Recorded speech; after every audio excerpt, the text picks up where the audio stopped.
can you give me a brief history, or not a brief history, a history of the beginning of Adam's diagnosis, and in as much detail, and all the things you felt during the time, and how that has led you to this moment right now?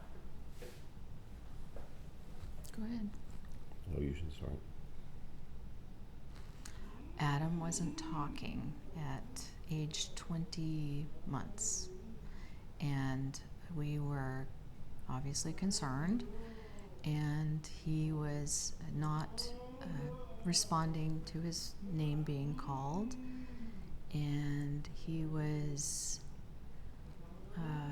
not reaching out for us or coming to us for bumps and bruises, and and we had a son that was a year and a half older than him, and so we knew the progression of developmental milestones. And when we got the diagnosis, first of all, it was like global processing disorder, and we had his hearing checked, it was fine, and his eyes checked. We banged pots behind him to see if he would turn around, and he didn't, even with the audiologist saying he could hear. And from the questions we were answering, we started to put together the pieces, because we went to an autism center for the evaluation. So every answer that was yes was an indication that we were looking at autism. So even when at the end of the day they gave us the diagnosis, we were still shocked. And then they gave us a piece of paper that was all the ways to treat autism. And when we looked at the treatments, all contradicted each other. Then we had someone come from the county, and she kept saying, the A word. She would lower her voice and whisper it, and like it was shameful and something not to be said out loud. So we were even more confused about that. All we knew about our son at that point was he was happy, he was kind, he was sweet. Everybody that met him said, "Oh, he's so sweet. Oh, he's so sweet." Even though he didn't look at you, and even though he didn't talk to you. Perfect baby. Perfect baby. Like, he just had this sweetness about him. So because he wasn't talking, that was our biggest concern. And we were told to teach him and learn ourselves sign language. So we started learning sign language, except there was no he wouldn't look at us. So we were trying to go through all the teaching and learning, but he wasn't looking at us, and he wouldn't move his arms, and he wasn't engaged. So it didn't work, and they kept saying, "Why aren't you teaching him?" And we're saying, "We are teaching him. He's not looking at us. It's not working." So then we went through this. This was a really interesting experience. So the Autism Institute that we went to also had kind of an outreach thing where you could get for 6 weeks someone coming to your house, and they put all these work stations together in our house. So it was left to right. So whatever the exercise was, like matching shapes or matching colors. And he's like 2.5, okay? Yeah. So they put the colors or the objects on the left, and then you're supposed to match them, and then you take them off and put them on the right. So he did every single one perfectly every single time. So we're like, What's this? What's the problem? Right? So we started going to speech therapy, occupational therapy, and physical therapy. And we went for several years, and we went to the school and we got an evaluation, and when we got the evaluation at, I think, age 3, they said, well, we'll give you speech therapy twice a week for 10 minutes. And I said, pretty sure he needs it every day. He's not talking. Well, we don't do that here. So we had to go and get an attorney, and they told us that if we brought an attorney, they were going to bring an attorney. And we didn't have the money for it. It was like $20,000 Just to get started. Just to get started. And he's like, it's okay, we'll talk about that later. So we show up with an attorney, and they show up with 3 attorneys. And they said, he's mentally retarded, he's uneducable, and we're going to put him in a classroom. We're going to do hand over hand everything.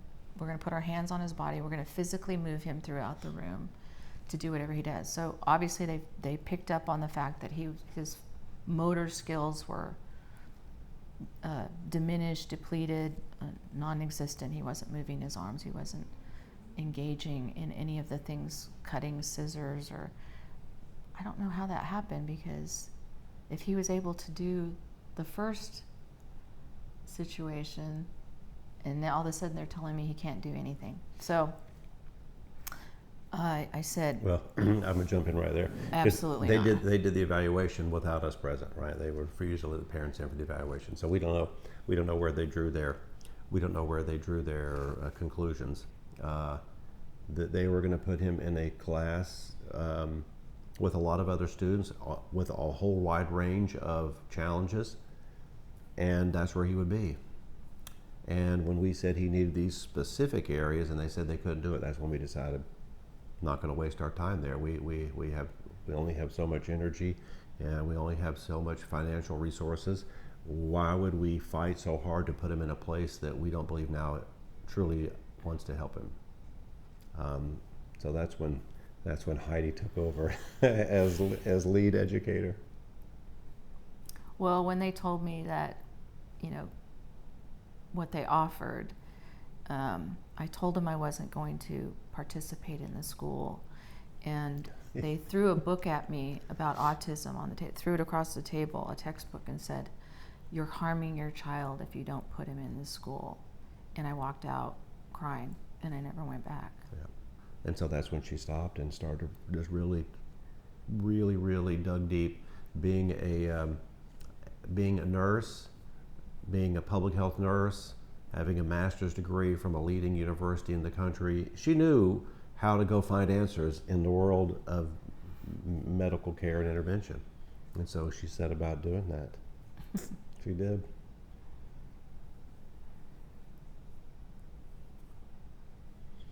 So we, like many families, found, and I'm going to use Adam's words here, experts. We drove from North Carolina to see a physician in Florida. We drove up to Washington, D.C. to another specialist in Virginia who tried to sell us supplements. And I mean, the list is long. The point is that none of it really worked. I would say we did get a benefit from the Autism Treatment Center of America, not so much in Treatment. the treatment of autism, but in a philosophy for living. The blessing we found at Sunrise, or the Autism Treatment Center of America, was that we changed from viewing autism as some sort of as a problem, but as a gift. Really having the gratitude for the experience that we were having. And so when we got to spelling, Which I didn't always have, gotta say. That was not my, like, I tried to have gratitude, but it wasn't my go-to emotion. Well, no, because it's hard. Because it's hard when you don't know. It is hard when you don't know. If he's sick or has a fever, you can't ask him if he's okay. You can't ask him what his symptoms are. You can't figure out if he's really sick, or, I mean, that's really frightening, seriously. Right. And he was sick a couple times. He had toxic shock syndrome and almost died, and we didn't even know he was sick until it was too sick. We would know. In fact, only because of Heidi's medical training, did she see the signs on his skin. He was progressing very quickly. It was really scary, super scary. But yeah, and we met parents from all over the world who were doing everything and anything they could. So it was through that network that we found spelling and typing to communicate, because it wasn't on anybody's radar. Just a few people were doing it. And when we found out about that, it's just another one of those things you want to try, and you want to have that hope and faith that it's going to make a difference. And of course he wasn't talking, so it was even more important to us. And when we got there, Adam was spelling in full sentences and saying things we've never even known about him. His favorite song, his favorite artist. I mean, it was Jack Johnson. I don't even know where he knew that. We don't even listen to Jack Johnson. We do now? We do now. And he liked Sean Paul, Get Busy was his other song. We had no idea. Like, that's how we knew when he was spelling that it was real, because it wasn't something that she could have come up with when she was spelling with him. So just so out there. He was funny. One time, one of the first things she asked, let's write a story on the letterboard. And he says, once upon a time. No, she says, once upon a time. And he's supposed to say, and he says, there was a bird. And she said, and he says, it died. The end. It's like, oh. Yeah. It's just. Yeah, he's very extremely funny. So we want to believe, but you don't allow yourself to get too hopeful, too excited. But I got to tell you, I don't know. It was obviously maybe not the first time, but one of the first times that I was with you on the trip. And so Heidi, by the way, is driving 5 hours from North Carolina up to Herndon, Virginia, for 2 appointments in one day. So you could drive up there, 2 appointments, stay the night, and come back. And at the end of those appointments, she was calling and telling me all these amazing things Adam was spelling. But one of the first things he said on the boards, which stays with me forever, he said, at the end, I guess it was the end of a lesson, she says, there's a couple things. Says, is there anything you'd like to say? And one thing he says is, he says, thank you, Mom, for never giving up on me. He said, the world has been making decisions for me my whole life. And now that I can communicate, I get to participate in my own decisions. I mean, he is the most efficient communicator I know, and that says it all right there. After 16 years of the world not listening or not believing, you can imagine him being frustrated with a lot of things. Never one word of frustration, never one word of anything but gratitude for what he has right now in this present moment. Gratitude for how hard his mom worked, who never gave up. So many hours, untold, so many hours. He's so grateful for all that. So once you see the spelling, that all that doubt is gone. Then you just know. And once you see it, you can't unsee it. And then it's just a matter of, trying to make up for lost time. That's why we were excited to move to Florida and have him go to a school where one presumed competence, knew how smart he was, and he could be with students, make friends, and then for the first time ever have classes where they were actually teaching him the curriculum that a person of his age should have. It was great. It's great. So, is there anything you guys were really surprised about, like about Adam's preferences, or that you didn't know before he was spelling? any examples?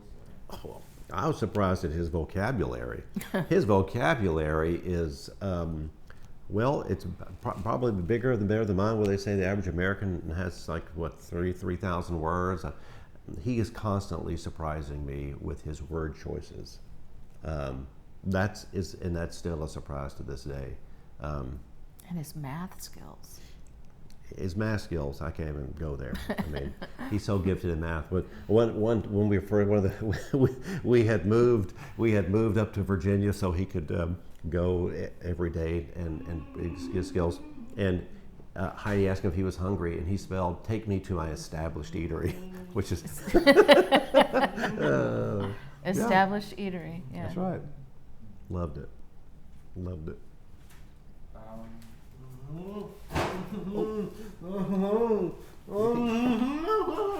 can come in. You want to go in my room? Open the door. Yeah.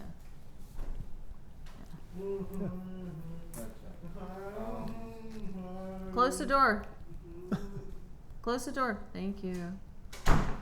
See, every time he does something, like physically, like that, is an improvement. Like, he was not able to do that before he went to and started spelling. Some other things that happened after he started spelling were his body's more regulated, and he's able to like close the door. I mean, it sounds ridiculous to say that, but literally he told us he couldn't move his body to close the door. Right. But even after spelling, his body became more efficient, just from spelling alone. Yeah, that's something like, so what would you say to like parents who are skeptics? I mean, you have to do it. I mean, that's the only answer. You have to do it. Even if you don't believe, set aside your own belief and then allow your child to decide. I mean, what is the phrase people say? They have to see it to believe it. Well, it's better, I think, once you believe it, then you will see it. You have to do it. I mean, we adopted early on to do everything that we possibly could. Sold everything out of our house, sold all of our possessions to raise the money to go get one of our therapies. We have moved 5, 6, 7, 8, 9, 8 or 9 times, and it's all 100% worth it. It's 100% worth it. Adam said it best. If you have a non-speaker, someone who's unreliably speaking, and you're not giving them a voice, it's the same as, I don't know, tying not a blindfold, but I don't know. You have to do it. I would say the body is really tricky with autism, and what we think we're seeing is a behaviorally challenged person, and what we're really seeing is a motor challenged person. And Adam even said, his nightmare was trying to talk and wailing like an animal and looking like a wild animal. Because of it, they're trying to communicate. The whole time he was trying to communicate, and it just came out as sounds. And the longer that it went on, because he was 16 before we got to a point where he got to express, the more frustrated he became, and the more dysregulated he became, and angry and sad. And then he never had behaviors before he was frustrated, but I think the longer you wait, the more behaviors you're going to see, because they're lonely and isolated and sad. Right. And that's the real reason, not because they're disabled. In the beginning, it was more about other people treating him poorly, or treating him, he says, stupid or mentally retarded. Sometimes he uses that word because it was used in the beginning. They think I'm stupid. They'll either baby talk or ignore him completely, and he's standing there. They just pretend like he's not there. They don't talk to him. They don't look at him. They turn their bodies another way to sort of pan out the other direction so he's not in their view. And he notices all that. And that's when he gets upset. That's when he gets dysregulated, just being ignored and isolated. And so it's almost always that. And then other times it's people putting their hands on him and trying to make him do something.